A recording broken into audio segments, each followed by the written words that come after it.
Class میں school کے ایک نئے استاذ داخل ہوتے ہیں۔ تھوڑا سا تعارف لے دے کر بچوں کا ٹیسٹ لینے کے لیے ایک سوال کرتے ہیں اور اشارہ اس بچے کی طرف کر دیتے ہیں جو کلاس کا سب سے نالائق بچہ ہوتا ہے۔ استاذ کا اشارہ دیکھ کر کلاس کے دوسرے بچے ہنسنے لگتے ہیں کہ استاذ جی نے جواب دینے کے لیے اٹھایا بھی تو کس بچے کو، لیکن استاذ تو پھر استاد ہی ہوتا ہے۔ ان کو سمجھ آ گئی کہ یہ کلاس کا سب سے نالائق بچہ ہوگا، اسی لیے سب بچے ہنس رہے ہیں۔ استاذ نے بچے کو بیٹھنے کے لیے کہا اور درس دینے میں مصروف ہو گئے۔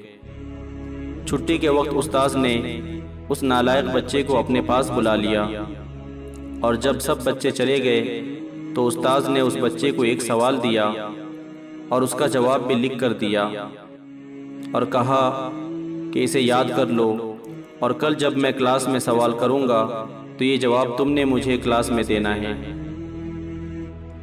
بچے نے وہ سوال اور جواب یاد کر لیا۔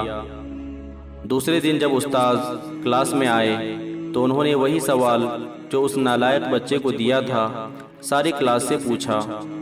سوال تھوڑا مشکل تھا تو سب بچے خاموش ہو گئے، لیکن وہی نالائق بچہ جس کو استاذ نے سوال یاد کرنے کو کہا تھا اس نے اپنا ہاتھ بلند کیا کہ میں اس کا جواب دیتا ہوں۔ سب بچے جو کل ہنس رہے تھے حیرانگی سے اس کی طرف دیکھنے لگے۔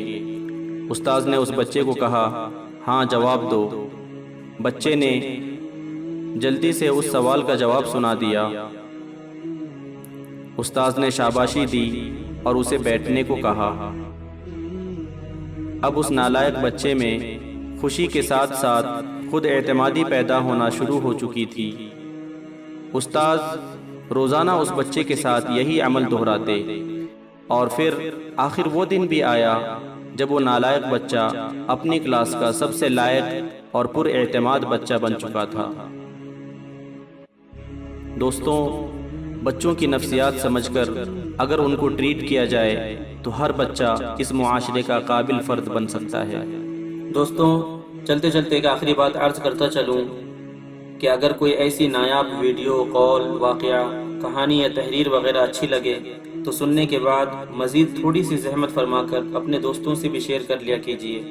یقین کیجیے کہ اس میں آپ کا بمشکل ایک لمحہ صرف ہوگا، لیکن ہو سکتا ہے اس ایک لمحے کی اٹھائی ہوئی تکلیف سے آپ کی شیئر کردہ تحریر ہزاروں لوگوں کے لیے سبق آموز ثابت ہو۔ جزاک اللہ خیرا کثیرا۔